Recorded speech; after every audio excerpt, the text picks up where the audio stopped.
Welcome to our channel. Today Bible verse in Tamil.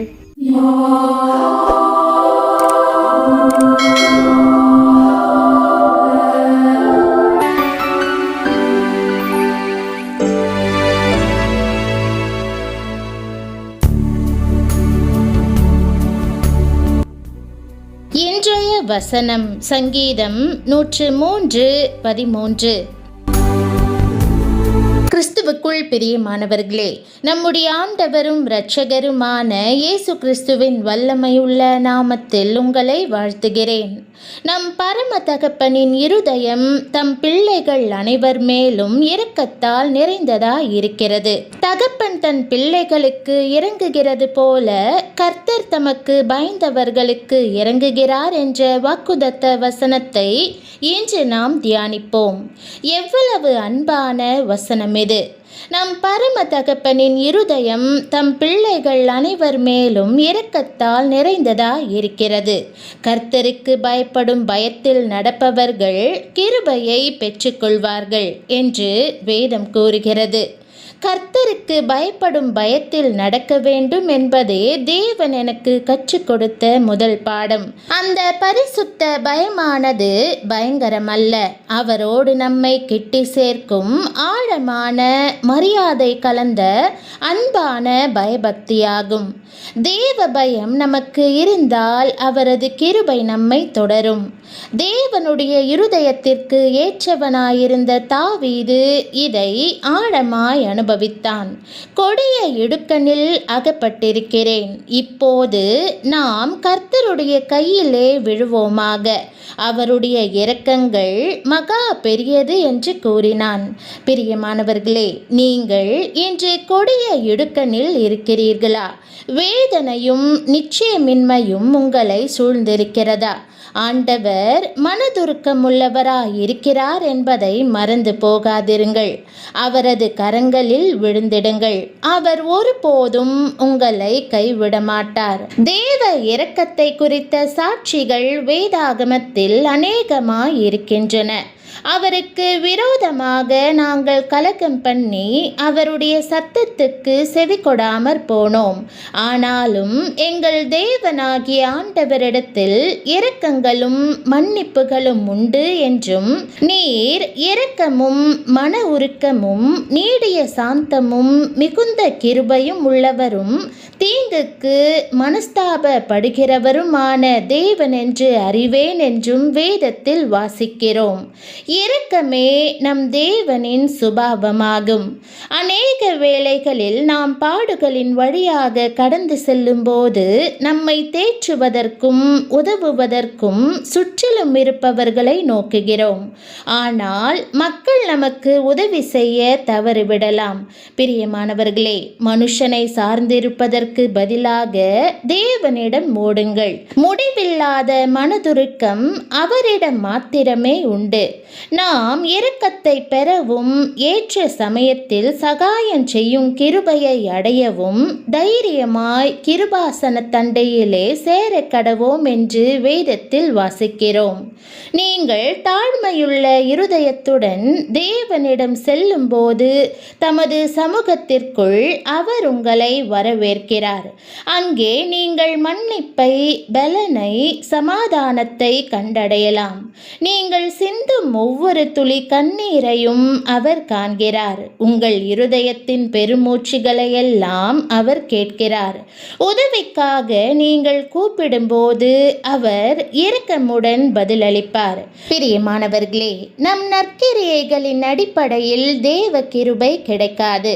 அவரது அன்பினால் அது இலவசமாக கொடுக்கப்பட்டிருக்கிறது. நம்முடைய இரட்சகராகிய தேவனுடைய தயையும் மனுஷர் மேலுள்ள அன்பும் பிரசன்னமான போது நாம் செய்த நீதியின் கிரியைகளின் நிமித்தம் அவர் நம்மை இரட்சியாமல் தமது இரக்கத்தின்படியே மறுஜென்ம முழுக்கினாலும் பரிசுத்த ஆவியினுடைய புதிதாக்குதலினாலும் நம்மை இரட்சித்தார் என்று வேதம் கூறுகிறது. எவ்வளவு மகத்துவமான இரட்சகர் நமக்கு இருக்கிறார். நாம் உடைந்து போகும்போது அவரது மனதுருக்கம் நம்மை தாங்கும். அவரது இரக்கம் நம் தோல்விகளை மூடி போடும். அனுதினமும் அவரது அன்பு நம்மை புதுப்பிக்கும். வியாதி, தனிமை, அக்கிரமம் அல்லது குழப்பம் எந்நிலையில் நீங்கள் இருந்தாலும் தைரியமாக அவரது கிருபாசனத்தண்டை வாருங்கள். கர்த்தரின் கரங்கள் விரிக்கப்பட்டிருக்கின்றன. அவர் உங்களை புறக்கணிக்க மாட்டார். புண்பட்ட தன் பிள்ளையை ஒரு தகப்பன் அணைத்து கொள்வது போல அவர் உங்களை தம்மோடு சேர்த்து பிடிப்பார். அவரது இரக்கம் உங்கள் வாழ்க்கையை மறுபடியுமாய் கட்டி எழுப்பும். உங்கள் இருதயத்தை சந்தோஷத்தால் நிரப்பும். இரக்கமுள்ள இந்த தேவன் முன் நம்மை நாம் தாழ்த்தி பெருகி வரும் அவரது கிருபையை பெற்றுக்கொள்வோமாக. தெய்வீக சுகத்தையும் ஆரோக்கியத்தையும் கர்த்தரிடத்தில் பெற்றுக்கொள்ள வேண்டும் என்றால் மனம் திறந்து நாம் அதை அவரிடத்தில் கேட்க வேண்டும். அதற்காக ஊக்கமாய் ஜெபிக்க வேண்டும்.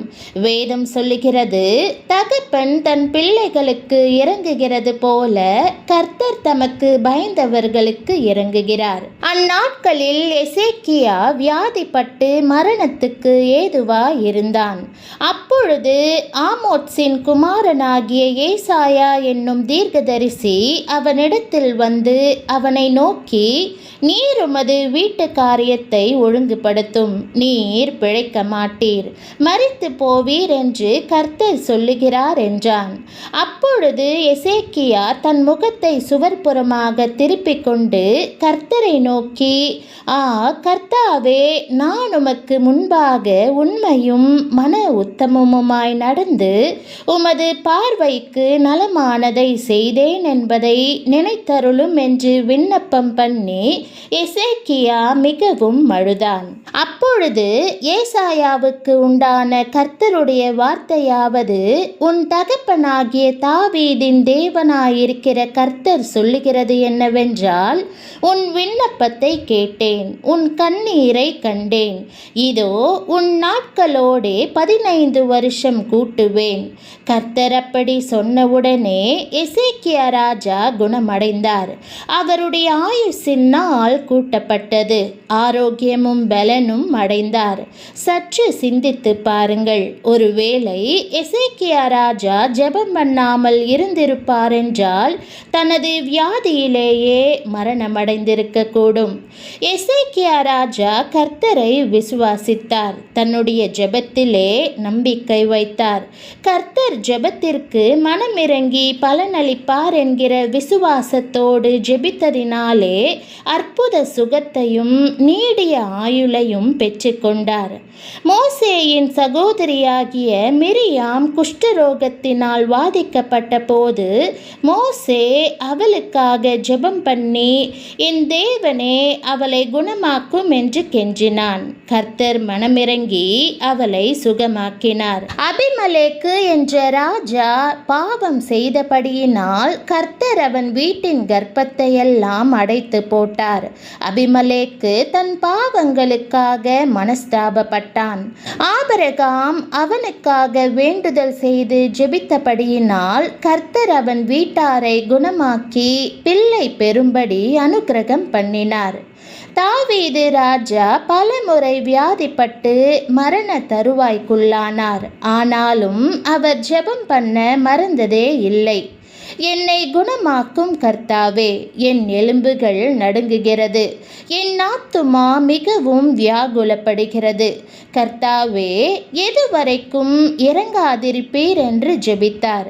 கர்த்தர் வியாதியை குணமாக்கி நீண்ட ஆயுளை தாவீதுக்கு தந்தருளினார். பிரியமானவர்களே, நீங்களும் ஜெபிப்பீர்களா?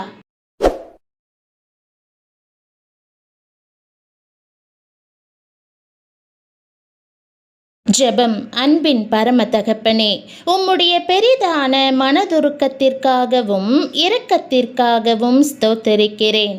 ஆண்டவரே, இளைத்து போய் உடைந்த நிலையில் இருக்கும் என்னை கண்ணோக்கி பாரும். கலங்கிய என் உள்ளத்தை உம் இரக்கம் தேற்றட்டும். என் பாவங்களை மன்னித்து உம் கிருபையால் அவற்றை சுத்தப்படுத்துவீராக. என் வீட்டை சமாதானத்தாலும் தெய்வீக பலனாலும் நிரப்புவீராக.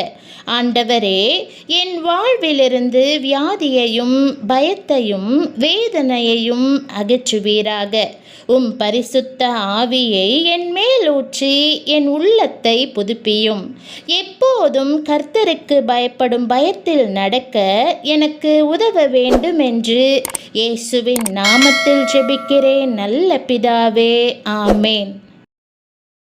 தேவனுடைய நாமம் மகிமைப்படுவதாக. ஆமேன்.